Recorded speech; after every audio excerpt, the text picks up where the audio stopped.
Some people live on the front lines of the struggle between good and evil. Others, like us, bear witness. I'm Therese Apel. You may know me from the cases I've covered as a lifelong crime reporter and the stories I've told about law enforcement and crime across Mississippi. Along with my co-hosts, Nicole Crowell and Amanda Johansson, we've seen both the best and the worst of human nature. We believe there's no greater responsibility than telling the stories of the men and women who pursue the truth, who hunt the monsters, who speak for the victims, and who piece together some of the most significant investigations of our time. Welcome to Investigation Homicide. I am currently owner CEO of ADSI. I've got a whole bunch of guys that are a whole lot smarter than I am, and what they do is they develop software for police departments and dispatchers, and that's what we do. And our why is Deputy William Durr. And William Durr gave his life to protect others.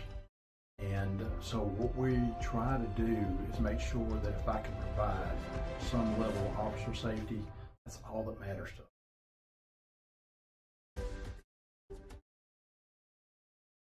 Hey, everybody. Welcome to Investigation Homicide. That was Sarah. Hey. Sarah's here with us today. I was just making sure everybody's on top of their tiptoes there. Right, making sure Yeah. we're awake. Yep. Sarah, were you awake? I was looking at you, so then I saw myself and I was like, oh no, I don't have anything that's me. prepared. That's right. So today we are doing something a little bit different. You know, usually we talk to first responders, we talk to investigators, district attorneys, and today we have a different kind of investigator. We'll introduce her in just a second. First, Sarah, it's been a long day. It has been the longest. Yeah. Glad it's over. Glad that we have holiday coming up. Right. Well, I wanted to tell you, I meant to have a new opening recorded that has your name on it. Right. And it's been a week. I It's been a understand whole that. week. Yeah. Understand that. I'll check back in a couple weeks. Figured you got it. Yes. So, okay, guys. So tonight Hold on. Before we get started, Uh-oh. we have a very special visitor in the We studio do have a today. very special visitor. Why don't you in the studio. introduce So this our is new Nora. friend? She is our intern. Nora, wave at the camera. And she is here to learn a little bit about media, journalism, that kind of thing. And then Daniel took her away, and he is now She is teaching now her. officially my personal assistant. And she has decided that she's coming to be an intern for me now. So I'm No, taking her no, at the no, end she's of not. this. She loves multimedia. She doesn't Talamieka, want- would you like an intern once Sarah's done with her? I mean, might as well. Right. You're gonna get some work before you Yeah. leave here. That's right. Well, Right.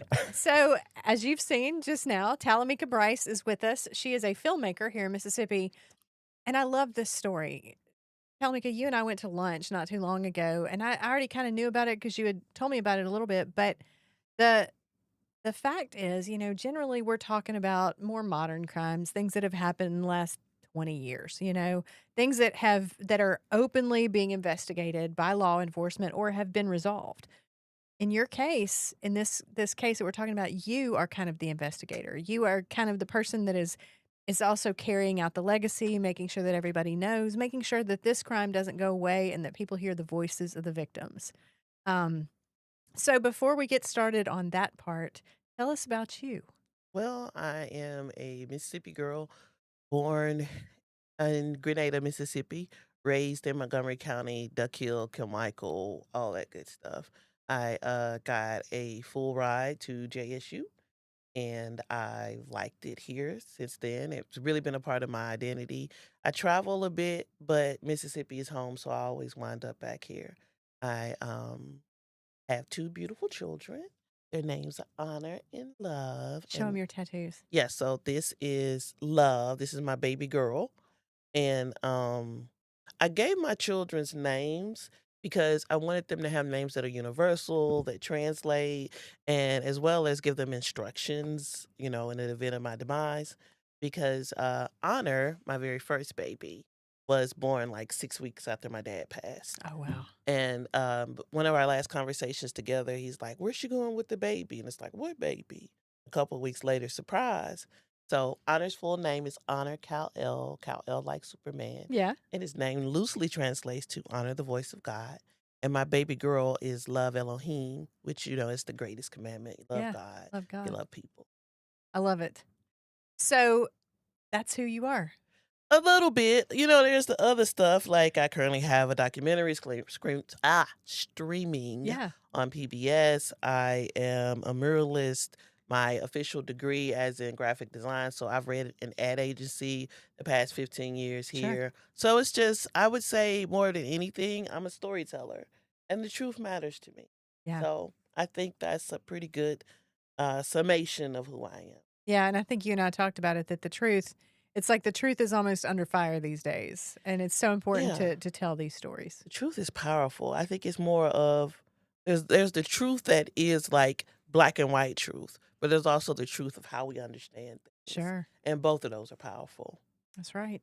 So we're here because of something you're working on, and it started a long time ago. And Yeah. the story started longer than that. Yeah. Tell us how you learned about Bootjack and Red. Who are they?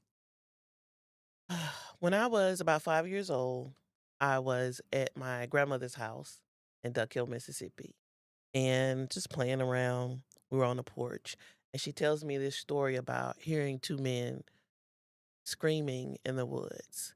And me being a little girl, I'm like, well, why couldn't you let him out? I would have let him out, this, that, and the other, typical kid. And fast forward a couple years later, I go to Jackson State University. I start studying art, and I come across this image of this black and white photo, horrendous image of this man tied to a tree. And the artist has written all this information about, why couldn't you let them go, all these different things. And then at the bottom, it says Duck Hill, Mississippi. And it's like, oh, this must be the lynching that my grandmother was talking about. This must be what she was talking about. So, I went on to have my career in art, have my son, and during COVID, things kind of dried up for me. So I decided as an artist, Yeah. because I had an art show, but we got to open it, but we didn't get to close it. And a year before, I was at the Magnolia Film Fest, and I met a bunch of amazing filmmakers there. And I told them my idea about my first film, which is called Five: A Mother's Journey, which examines my upbringing and my fears of my son growing up into a man, the world he was Sure. inheriting.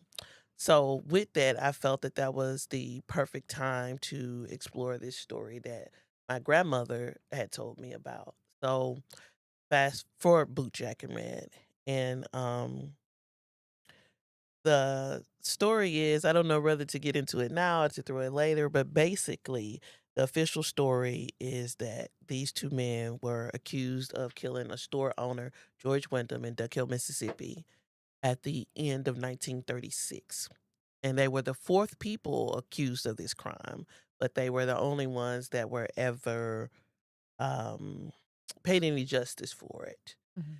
And the story goes that, I mean, there's a lot of evidence that it wasn't really them that did it, Sure. and the fact that they went through four different people. But the thing about this particular lynching that happened in Duck Hill, Mississippi, that sets it apart from a lot of others is that it was the first time a photo was distributed nationally and internationally by Time Magazine and Life Magazine in April of 1937.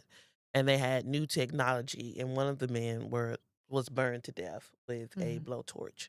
So when I found that out, and just looking at memory and history and how things echo, I felt like a calling, a duty to make sure that their voices were heard. Almost like that old spiritual, I love the Lord, he heard my cry and pitied every groan. Yeah. I just felt like I needed to let them know in a way, in a sense, that they were heard and that their groans were. So outside of the other work that I've done, this has kind of been something that has been close to my heart. Since then, kind of summation of it. My first film went on to tour the world a bit and won about a little under 30 awards in 30 different film festivals. Yeah. And it was kind of pivotal for the next set of work that I've been doing. So we're approaching the 90th anniversary of their death. And I've been able to find their death certificates. One of the things that actually stood out, being a former military spouse, is that these images of these men were used as propaganda in World War II against the United States by the Yeah. Nazis. So all of this really like stuck with me. And I feel like it's just kind of my mission to get their names out into the public and to let people know that they were here and that they mattered and that justice is still undone, both for the George Wyndham as well as for these men. So, talk to us as you've been doing all this research, as you've gotten to know who these guys are. Tell us a little bit about them as people. There's very scant evidence that I found. One of the things was that if you look for Duck Hill lynching or anything, it comes up, and the horrendous images of them come up. But there's not a lot known about them. And considering that my degree is in art, I felt a bit ill prepared. It's almost a who am I to step into this role? But no one else was doing the work. Right. So when I found their death certificates, it says that where it happened, and that was the first that this man was burned to a crisp. And It said that on the birth certificate? and on the death certificate, I mean, yes. yeah, I'm sorry. On the death certificate, this Yeah. man was burned to a crisp, and the other death certificate says homicide by mob. So it's just been a process. Thankfully, after one of the things that has happened since my first film came out, I was able to screen a portion of it, the Bootjack and Red part, at the Mississippi Department of Archives and History. Yeah. And we were able to start having a conversation about them having a historical marker. So the film, the secondary film that I'm working on, was born out of that, documenting the process to get them a historical marker in Duck Hill, Mississippi. But during that, I also found that one of the men had a daughter that they kept hitting, and she had children. Her name's Doris. Had children, and I've been in contact with Red's granddaughter. And one of the things that before I got her earlier, I got a text from her of gratitude, and it's something that I hold very dear to me. And I've been trying not to cry all day. Um, it was pretty much like, a thank you for keeping this memory alive from the family of Roosevelt Red Towns. I've not been able to find Robert McDaniels people whose nickname was Bootjack yet, but He yeah. wasn't from the area originally, was he? Or was that? Well, I think that's part of the thing. I think it's why it's so important. All right, so back up. All right. I love Shakespeare and I love a bit of history. And in Shakespeare's Last Sonnet, he says, "So long as men can breathe and eyes can see, so long lives this, and this gives life to thee." If you even go back to the Lascaux caves where people had like their handprints and everything on the wall, everybody wants to know, I was here and that I mattered in a Yeah. sense. So with the worker that I'm being able to find, it's in fragments. Even when I do my own history, it's all in fragments. So I feel like it's a lot of things that are still upset that are unsaid that I'm still trying to uncover. Still Yeah. trying to uncover their grave. I know they're buried in one grave, in one box, um, at a poorhouse, and I haven't been able to find that poorhouse. I discovered that, of course, Red was married, had this daughter that was hidden. So it's still unfolding in layers. And I feel like once we empower people to embrace their history and their story, that there's actually freedom in that. Yeah. And the truth, how powerful the truth is to stand on. I'm still it's like an onion. I'm still uncovering layers. Yeah. Well, and I think, as we talk about this, to me, I'm a storyteller too, and kind of when you're looking into situations like this, it's like there are multiple things at play. Yeah. First, you want to tell the story of what you can find out about who they are. And then you want to tell the story of what got them to the place that they ended up in. And then there's the story of what happened to them. And then there's everything that's happened since. And you're a big part. The weird thing is you don't realize it until it's done, but you're a big part of what's happening as a direct and if your grandmother remembering it. Yeah. So to me, that's the part I want to kind of hit on again. This is something that she carried from her childhood. Talk about, I know that she mentioned it to you that one time, but kind of what were you aware of growing up in her when it came to this story? Not a lot, honestly. She said it that one time, and it stuck with me. and she never talked about it again. And one of the things that I'm finding, if any of the people, it was 90 years ago, they still won't go on record about it because they're still afraid. And she mentioned that to me, and it wasn't until years later that I did the math because, it's easy to judge someone. Sure. But I would have done or I would have. But when I sat and looked at it, she was only 9 years old herself. Yeah. And the fact that after the men were lynched, a huge storm came and their bodies set out in the weather and no one claimed them. They were afraid to. So I've also found out that there was a church there that had a parishioner that owned a funeral home.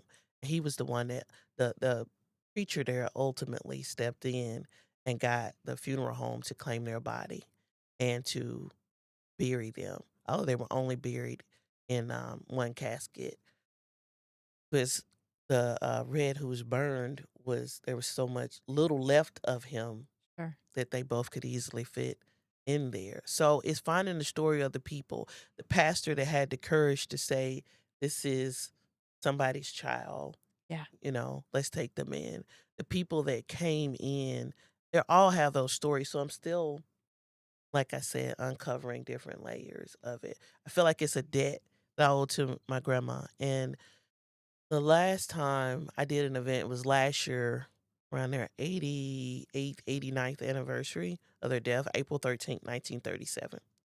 And afterwards, I took my children to her grave and let her know that, like, we did it in a sense. Like, we let people know what happened and we're still working on it. We're just trying to get all the pieces and parts together to finish it up, to get it out into the. Yeah. So I guess to me, my dad was a prosecutor, and so there were a couple of his cases that I would hear him talking about, or there was one specific one that it involved a little girl that was selling Girl Scout cookies, and we didn't get to sell Girl Scout cookies. It's like, no, you cannot go door to door. You're going to end up something's going to happen to you. So my parents would just tell their friends, and we would do it that way. But so I know how it is to kind of carry something with you from your childhood. When you started to find out how horrific this thing was. Um, what happened? Like, what did you go through? Mm. It's hard to say because honestly, as an observer as well as someone who's documenting it, a lot of times I have had to be, you're supposed to put it in a little box. Put it in a box, yeah. In a little box. And I haven't touched that box as much. The only time was I found out that my work was the work that I've done through my nonprofit was able to illuminate Red's granddaughter because her mom never told her the story of what happened to her dad. All they found was a newspaper clipping after he was done. So she didn't know how horrendous the lynching was. Yeah. Until she started doing the work and that the historical marker was available now. So it's been one of those. And then I've been in conversation with historians and people are like, we've never heard this story before. So it's kind of hard to go through it. And it says my children were there when the marker was unveiled. And my son is a big thinker. Yeah. So some of the words that he said to me, Mommy, what would you have done if that was me? Mommy, be careful because not everybody wants to hear this story. Right. Right. Yeah. I don't want you to get assassinated kind of things. How old was he or is he? He was 9 at the 9, time. okay. He is 11 now. So I've because of the charged climate that we're in, Yeah. I have taken a back seat to a lot of it, but I still do the work in different ways. I don't think I will ever fully sit with this until the credits roll on the final version of the film. Yeah. And as a storyteller, I recognize what you're talking about. It's like, I have to get this done before I Yes. feel it. Yes. And then Yes. once you've got it done, then just let it come for a while. And it will. It's going to hurt when it comes. I think I know so because I did a little bit yesterday where I had to create a carousel and put those images in, but it's just work. You just pop, pop, pop. You're compassionate with the work, but you kind of separate yourself emotionally from it. That's the only way to survive heaviness of be almost sane. Sure. Is just separating it in different boxes. But sometimes I can't look at the image of those men No. a lot. So I've reconstructed and did things in different ways where I don't have to. But I know it's like our duty to bear witness to these things. It's our duty to look. I just finished a piece in Florida. I'm an artist as well. So I just finished this residency in Pensacola. And one of the things that kind of stuck with me when I was thinking about how I want to portray things was the word that kept coming up for me was witness, Mm-hmm. witness, Yeah. witness. So I think it's one of those two where I've kind of remembered like witness, resist, and remember, like remember. Because it's like one of those things that something awful happens, we get to witness it, we remember the fact that we're still living, our hearts are still beating. How do we carry that forward? How do we affect change so that nobody else, no other family has to suffer through this? Absolutely. Well, and it feels like too, in my career anyway, you find that the things that are left unsaid, the things Mm, that remain hidden, are the things that can hurt you the most. And I know that that through time, there are a lot of people telling the stories of some of these civil rights incidents, but to me, as a writer and a storyteller, I can't tell them enough. The world has changed a lot since then, but we're still seeing a lot of the echoes of those days. You know? 100%. Did you think about it? Like, this all happened. This was like World War II Mm, kind of things. And look at where we are now, how divided. yeah. And a lot of it is because they're half truths. And there's been this pushback so much against the truth. I think that we know just how powerful it is, how it could change us. We really looked outside of the things that we've been taught in a way Hmm. to see and actually see the person beneath, like how much richer our lives would be. I firmly believe that. I mean, I always tell people, like, if you prick my hand, we're going to bleed the same color. Yeah.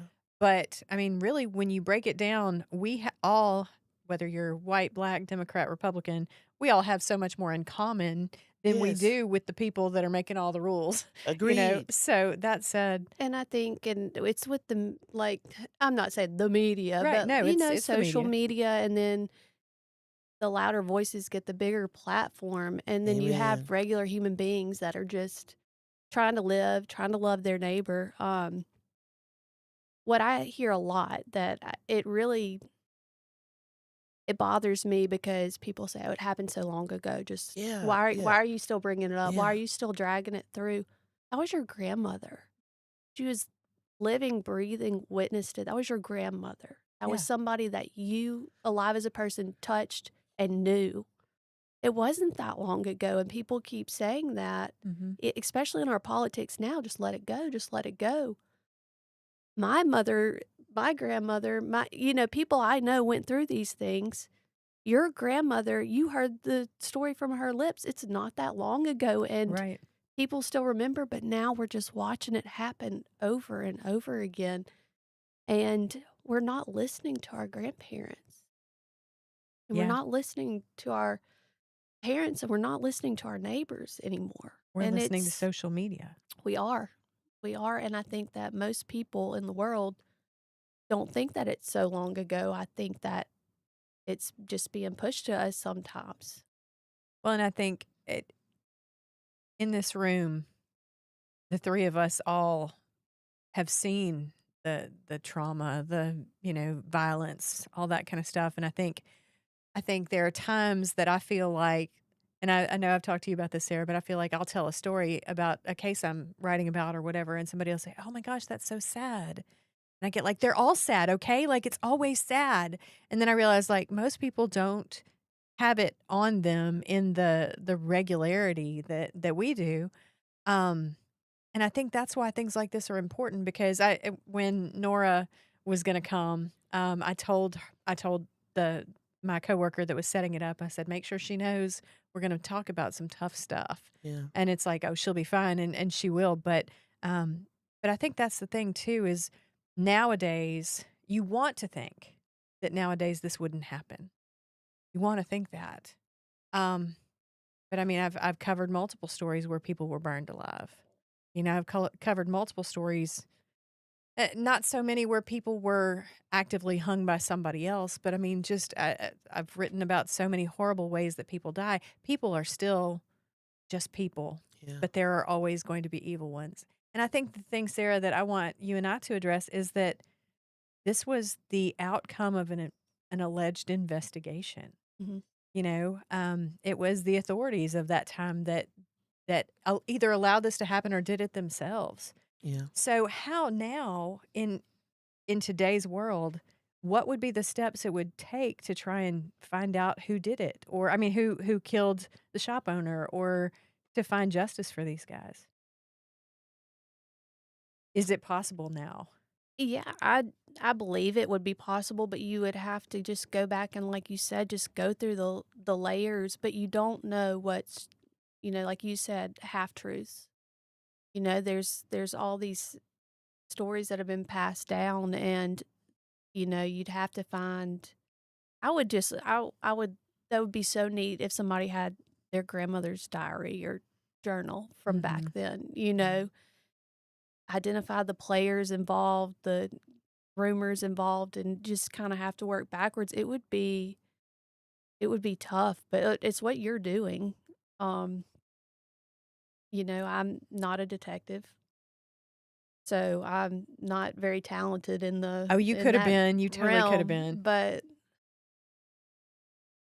how neat would it be to have the full story, to go back and be able to find out the key players who was there. I've seen the news articles of the accused, but none of the news articles really had solid proof on anything from what I read.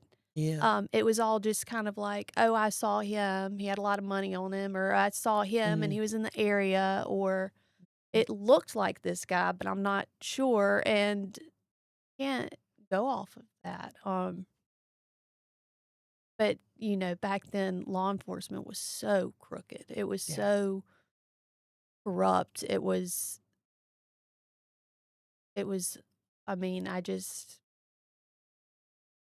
the things from back then. I mean, you don't know the truth because the people that were writing that history would have been law enforcement, Mm-hmm. and obviously they weren't getting getting a lot of it right. Not like we had 5 police reports from officers that were there. It was Well, from what I've seen, some of like the files, the FBI files, because they were in Jackson at one point in time, all of that was destroyed intentionally. Another wow. thing, because that's from some of my digging that Yeah. I've seen. Another thing is just as an aside, when you say evil, it's one of those things that almost of monsters and men. Who gets to be a monster? Who gets to be the man? Yeah. In any story, who's the monster and who's the man? Mhm. And one of the things that I've come across is someone who found out that their father was present at the lynching, and they grew up with the murder weapons in their home. They left from Mississippi and moved to California, and they grew up with a shotgun, blowtorch, and a whip. And those were the things that were used in the murder of these men, and they never knew their connection to it. One lady actually she went on to be a writer, but she would use that image as a prompt for writing without even knowing her connection to it. It was after her father passed that she went to the funeral, and her uncle was there, and her uncle was like, "Hey, your dad." I was too little at the time, but your dad was present at this lynching, and she and her family are still trying to reconcile what that was like. The man that they knew and loved, this gentle, kind soul who could be present and uh, more than likely a part of this. And I think that really goes to how we put people in boxes and decides who deserves humanity, who deserves decency, who deserves life. And I think part of it too is pushing it back against the narrative. One of my favorite stories as a kid, and when I got older, I look back and it's actually depressing, was The Fox and the Hound. Oh, I hate that one. Horrible movie. Yeah, I'm with you. Same. Yeah. It is, but I felt so bad for Toad, Yeah. man. And that's how we were raised. I know as someone who grew up in a very small community that was very divided along the lines of race. And there are children that I went to play with that I couldn't play with because their parents said so. And it's all of these narratives that we inherit. Yeah. What I want more than anything is for us to challenge the narrative and listen to each other. I believe that's where the freedom is. And then once you put up, well, this person's liberal, or this person's conservative, or this person's this, or this person Democrat or Republican, you automatically draw a line. Automatically. But if someone is causing active harm, a lot of times it's one of those things where we need to look at, and somebody in the family knows that they're hurting. Somebody in the family knows what happened to turn them this way. And it's almost like hate becomes a siren song that gives them this kind of relief. It's like when Adam and Eve were in the garden, they used the fig leaf, Yeah. to cover themselves. And fig leaves, if you've ever been around them, they're prickly and they hurt. We grab the things that hurt. When we're confused, when we're ashamed, we may grab things that hurt us even more as a sense of protection. And I think that's where we are. Like what happened to Bootjack and Red is so instrumental to where we are today. And it's only been 90 years. Yeah. I was with a friend of mine this weekend and she wanted me to meet her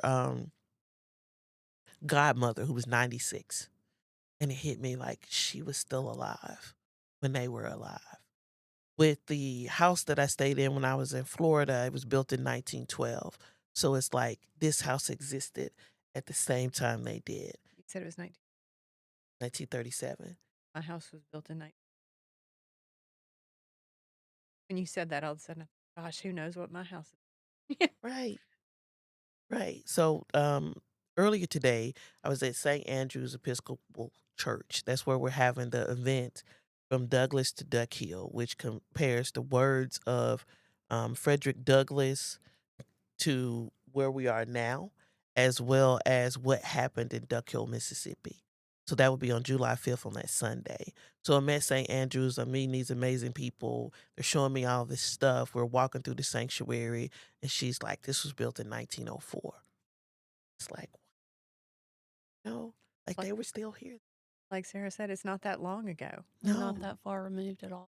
And we're watching it happen over and over again. Yeah. Well, especially because it may not be, one of the things I talk about all the time is I've covered crime now for, gosh, the better part of 2.5, 3 decades. And or been a reporter for that amount of time and covered crime for a good most of it. And it's the things that people do to each other out of anger. Okay. The things that people do to each other, and a lot of times it's even just the things they say to each other, the way they treat each other out of hate. That's what tears me up. And I know that you can't explain that to somebody who doesn't live the crime beat every day, to say, well, sometimes, a domestic violence situation, yes, that's evil and horrible and terrible. It may be in the moment versus like somebody talking to each other like they're trash because they look different than they do. Yeah. It's like it's two different kinds of violence and two different kinds of evil. And, that's, I could get on that soapbox. That's just why I just pray a lot. But I want to get to Jordan's question. Scroll up a little bit if you don't mind, Daniel. So this is Sarah's husband, Jordan, that writes us the best questions. And he said, if Bootjack and Red were able to sit in this room tonight and hear this conversation, what do you hope they would feel? Justice, peace, vindication, or simply that they were finally seen? Why does Jordan make us cry? I'm gonna let him be the host. Yeah. He gets to come one day so we can make him cry. But that's a tough one. Mm, that is a tough one. I think I could I'm going to go off of what Red's granddaughter said to me today. I'm going to lean into that. And she texted me earlier, and it is my hope. She said, "Good morning. May God continue to guide your steps, preparing for another opportunity to share stories of history, those that are not aware, and still fearful. Keep on keeping on. Know that this family of Roosevelt Red Towns are here praying for all that you are doing." Um, I just would want them to be peaceful more than anything. To know that their cries were heard and that they mattered. Yeah, I think that's the biggest thing. While we gather ourselves for a second, let's hear from ADSI again. I am currently owner CEO of ADSI. I've got a whole bunch of guys that are a whole lot smarter than I am, and what they do is they develop software for police departments and dispatchers, and that's what we do. And our why is Deputy William Durr, and William Durr gave his life to protect others. And so what we try to do is make sure that if I can provide some level of officer safety, that's all that matters to us. Oof. That's ADSI. Please thank our sponsors for making this possible. Of course, they are having a conference in October. I will be a speaker there. So if you don't have information on that, go ahead and look it up, and maybe you can join us. So we want to read this comment from Laura. "Thank you, ladies. The truth is vital for us to continue healing and becoming a truly productive and good community of Mississippi citizens. So much time, talent, and potential has been wasted." And then Jordan came back. Do you want to read that one, Sarah, or you want me to read it in case? Let me read it before I read it because last time I read something. Yeah, last time she read something out loud that Jordan wrote, he made us all cry. So, really, Yeah. she choked up in the middle of it. So. Yeah. This is exactly why I will instill in my children exactly what I received moving every 2 years, growing up across the nation in a military household, being cultured, having no choice but to become brothers and sisters regardless of race or background. If I could give anything as a parent to my children, it will be that. Understanding that we are the same under one God. And I will say that that is my main thing to instill in my children is love, acceptance. There's a lot on social media about what I'm going to say is what the Bible says. Yeah. There's a lot of interpretation. God said, love your neighbor. Period. He said, treat people as you want to be treated, period. Mhm. That's how I'm going to teach my children. I grew up in Macomb, Mississippi, so we were all poor, and we had the best school district, the best teachers, the best, and I still keep in touch with all of those classmates, and everybody came from different walks of life, but our parents all knew each other. They all knew where we were. They all knew what we were doing. I hope my kids can grow up like that. We see there's a lot of division. We see all the hateful comments on social media, but when you get out and about, especially in my profession in law enforcement, I'm out in the community. People love other people. People are genuinely good, especially here. And I put out stuff a lot for our blessing box, or if we have somebody in need, I'll put something out. And the amount of people that come, again, from all walks of life, what can I do? What do they need? No questions asked.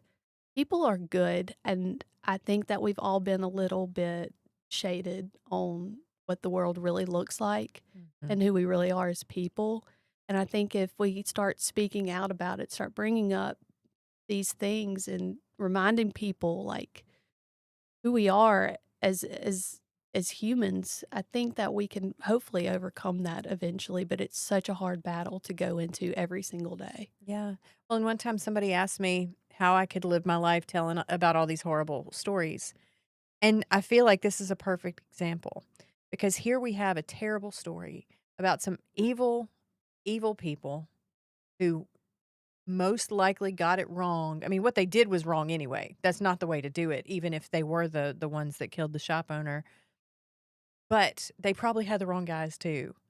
And so you put that out there not just to tell a story. Like there was somebody that was criticizing me one day that said, I like to tell these stories for entertainment. I don't. I like to tell these stories so people know that that exists. And so they have the option to choose to be something else. Because I firmly believe if you don't know that that exists, that those people existed, that something happened like what happened to Bootjack and Red, then you don't have an informed decision to make. Yeah. You can just think that it's all fine and that I may hate my neighbor, but that's fine. No, it's not. This is what it looks like. Because that I fully believe what you're talking about, the lady in California and her father.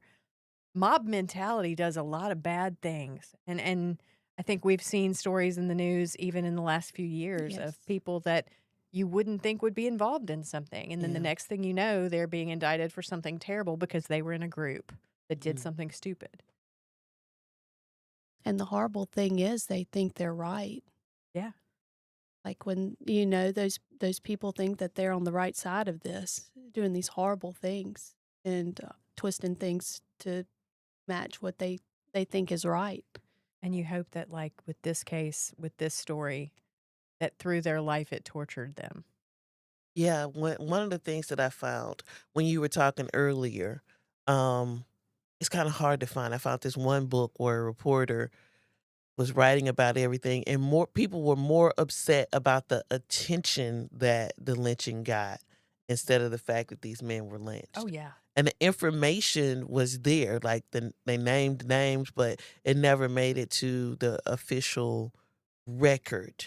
So I think it's just kind of going back and digging through the archives to really find the truth and having a stomach for it Mm. because it could be a lot. But in that, when those two men were buried, when they had their funeral, the funeral owner had both a white pastor and a black pastor there. And the black pastor, what was recorded was one of his final words were, "May the conscience of the community be seared for justice just as much as the flesh of these men." Mm. Okay, now we're all crying again. Oh my gosh. I mean, to me, that's the part that's another piece that's worth remembering. I mean, what you're doing here, Talamieka, is really important work because this is a story that most people would never know if you weren't doing it. Sure, there might be something out there about the most photographed lynching or the first photographed lynching. And people would, my favorite word when it comes to true crime, people would gawk at it. Mm. Just like, look at this. Oh my God, I saw the craziest photo. I saw the grossest thing. And they reduce it to the sensational part. And that I think is the reason that I tell these stories, but it's the reason that I'm near the end of my career because I see the human. And I think that's kind of the thing that you and I talk about it a lot. You deal with the idea that this happened and there's 250,000 true crime shows and cop shows. And we were talking about this earlier, just there's a million ways that you can go get your adrenaline rush off watching something terrible happen to somebody. But in every one of those stories, there's a real person that it Yeah. happened to. And, Yeah. and the thing is, this may be the first photographed lynching, but it's also some real people. 100%. 100%. Not only is it just real people in who were executed, because these men were 26, 27 years old. And then when you find their photo, they look like babies. Yeah. They look like babies. And their eyes stare back at you. There's only one that I've been able to find. It's a mugshot of Red. Now, back during the time, one of the things that they were kind of accused of and were probably doing was moonshining, bootlegging. Sure. Because also my other grandma, my maternal grandmother, was a bootlegger as well.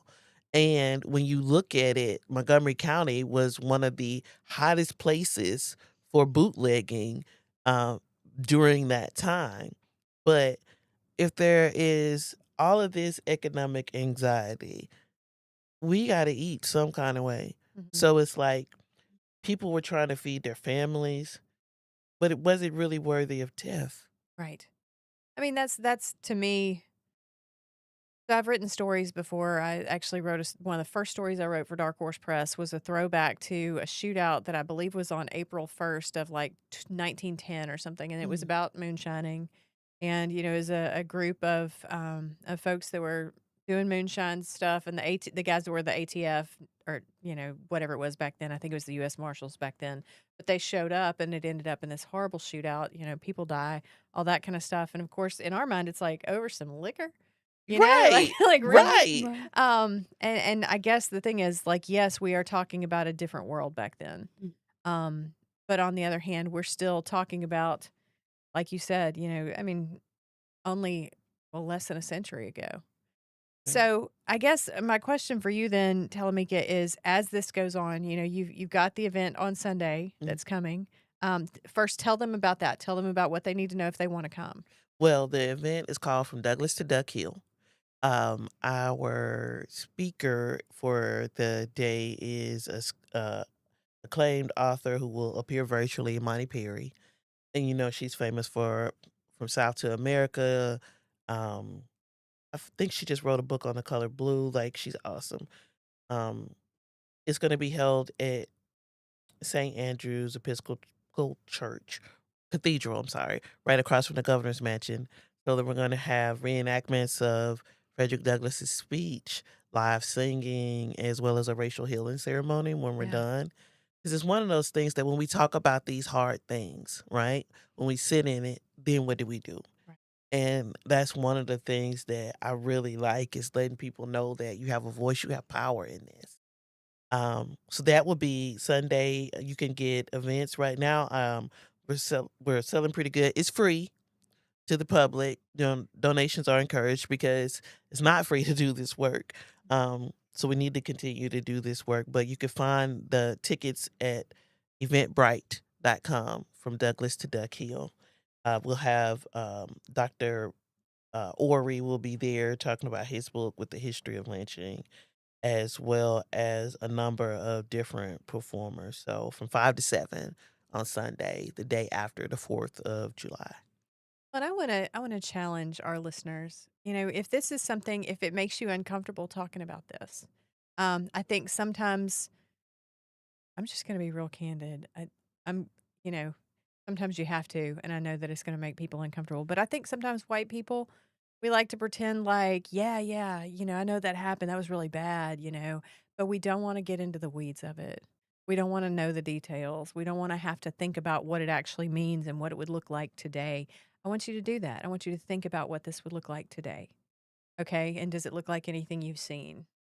Um, and if you can, get out there because you know the way we learn about things is to learn about things, and the way we get to know each other is to ask questions and tell stories. And you know, I really feel like sometimes it's like if you could just put two people behind a partition and just ask them questions like, "Tell me a story about your mom. Tell me a story about your favorite dog. What do you like to cook when you get home?" We are all so much more alike than we are different. Yeah. And so I just want to challenge you if you're a listener, you know, maybe you want to go look up this story. Maybe you want to, you know, look for Talamieka's work. Maybe it's something where you don't want to, I mean, maybe you're one of those people that has been told, let it go. You don't have to. We can honor these people, and I think we should. Thank you. I do think it's one of those things that um, when I think about how I grew up and saying the Pledge of Allegiance, Mhm. you know, with every fiber of my being as a little girl, I meant that, Oh, you yeah. know. But at the same time, when you grow up and then you see different circumstances, people being treated differently, it pisses you off. So it's like if we're supposed to be one nation, if we're supposed to be these things, then why? Why are some people, why are my neighbors struggling so? Yeah. Why are we so hungry? And it's one of those things too. It's like you can't even put it off that being a good person is what gives you access to riches, because it's not. It's more than Right. that. It's systematic. And Mhm. part of this system kind of keeps us fighting against each other. 100%. I think it's clear in any election. You can see them picking on each other and kind of wanting us to fight with each other because that makes us mad, and then we go vote, right? And Right. I think that goes top to bottom. So anybody that wants to feel like we're saying something we're not saying, it's across the board. Rage runs things. Yes. And so it's real easy for us to find the difference because then we can point fingers and we're looking away from what's wrong with us. If I say this is what's wrong with you, then we're talking about you, not me, you know? Right, 100%. I think it's also one of those, just like you said, we are way more alike than we are different. Yeah. And within this space, within the things that I always hold space for people to ask tough questions, people to sit with themselves. No one's getting beat up. We're just going to talk about what happened, and we're going to talk about Yeah. our power to change it for ourselves, for the next generation, the whole thing we talk about in order to form a more perfect union. In order to form this more perfect union, we have to listen to each other and we have to witness. We have to sit in the places that make us uncomfortable because ultimately they make us better. I will say one of the things that I took, like this shirt that I'm wearing today, Mhm. is Pasula is one of the last at the time, last known surviving people of the Clotilda, which was the last slave ship that was brought here. Oh. And he died in 1935. So he talked about how he got into slavery, how warring tribes captured them. And it hurt me in a sense. I did not want to look at what people did to other people. It made me nervous. It made me uncomfortable. And it was easier to deny that these folks were caught in battle and then sold off. It hurts me, Mhm. but it's the truth. I almost cursed there. Yeah. It's the truth of what happened.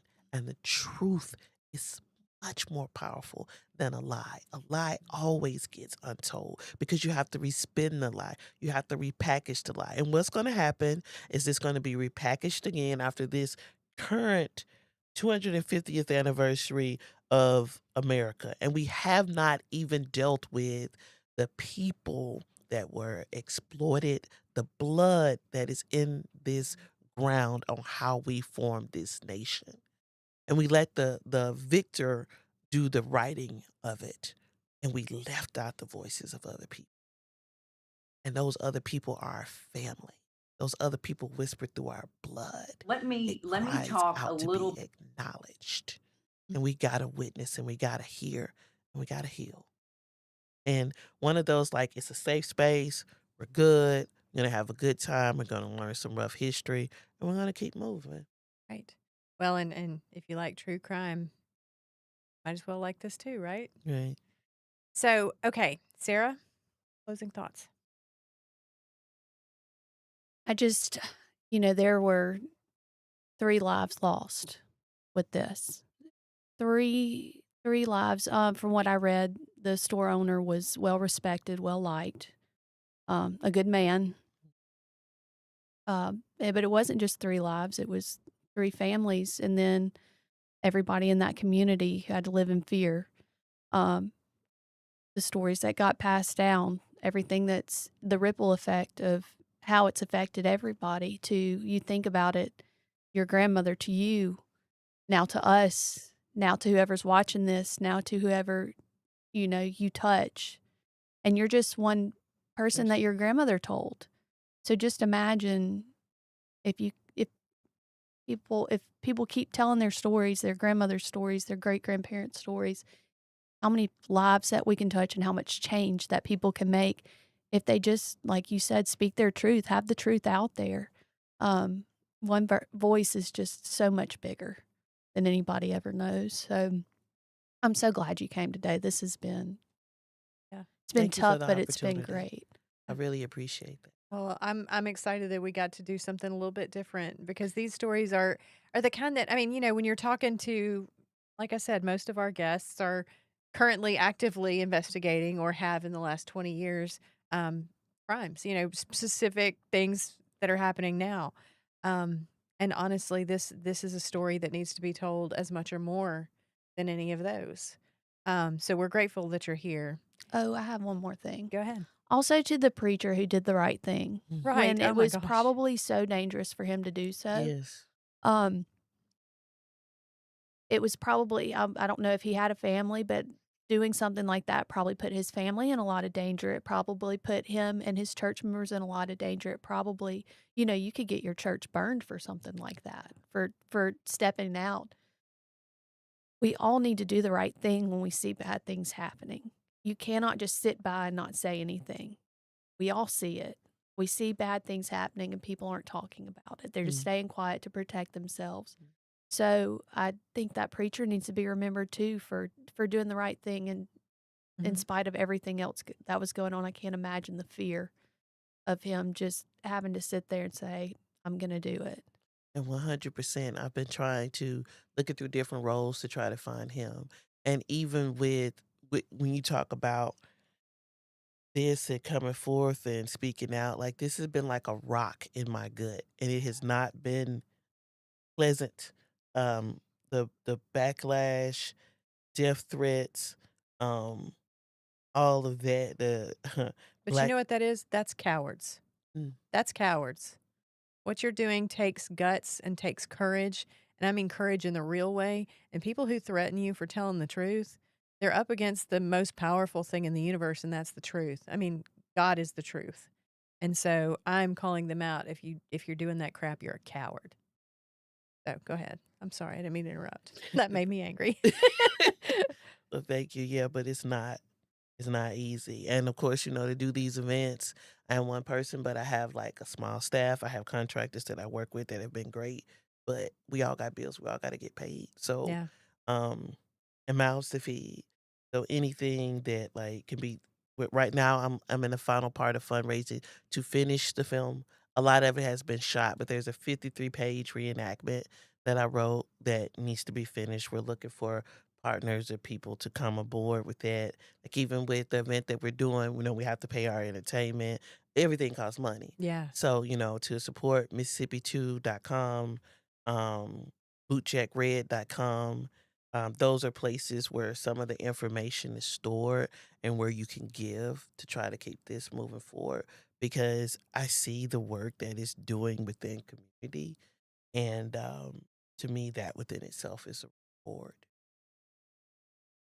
Well, and my final thought is this, and I did a TikTok to this effect not long ago, but we go through our lives and we look at other people, and maybe you're walking too slow in front of me in the grocery store and I'm cussing you under my breath. Maybe you cut in front of me, in traffic, and I say something I mean at the time, but I don't know who you are.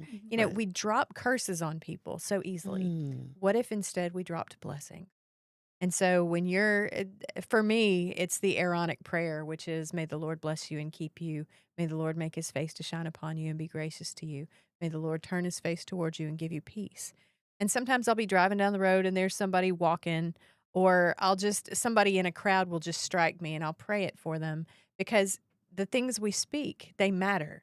And so when we talk about this stuff and people get all in their feelings one way or the other, what if we recognize this as a chance to spread blessing and to reach out to each other and to, as you mentioned, to heal a little bit? I mean, it hurts to talk about it, but here we are. We've teared up like 10 times while Right. we're sitting here, and we're all a lot closer than we were when we got here. So, so that's my thought. If you can, don't just be kind to people this week. Try and spread blessings where you can. Anybody got anything before we go? I'm just grateful for people that are open and ready to tell the truth and stand with me on this and figure it out, because we don't all have it figured out. So let's just talk about it and let's find our path forward. And if something doesn't work, okay, we learn from that. Let's try something else. Like that's as long as I have breath, that's part of what I really want to do. Let's talk about it. You have a different experience than I do. Okay, what can I learn from you? And how can we make this better for everybody? So I really want to say this is one of those places where I've learned and I feel like I'm leaving here better. And I hope I've been able to kind of reciprocate that. So thank you. Thank you for coming. And thank you guys for watching and listening. We appreciate y'all being here tonight. And next week, I'm trying to think who we have next week. I don't remember off the top of my head. Oh, no, I do know. We will have Barbara Folsom McNeil back. We found the cop that she was talking about when she said there was an officer that made her want to be a cop. He saved her out of an abusive situation. We found him. I'm not going to spoil the surprise. Wait, I thought Morgan Freeman was next week. Is he the week after that? Stay tuned, I think everybody. a lot more people would Stay listen tuned, if he everybody. was. I was about to. As be we like, talk "Am I about interviewing Morgan Morgan Freeman, Sarah's like, what? Surprise! Right. So Daniel wants it to be Morgan, call me. There you go. So we will see you next week. Join us then on Investigation Homicide. Thanks again. Please.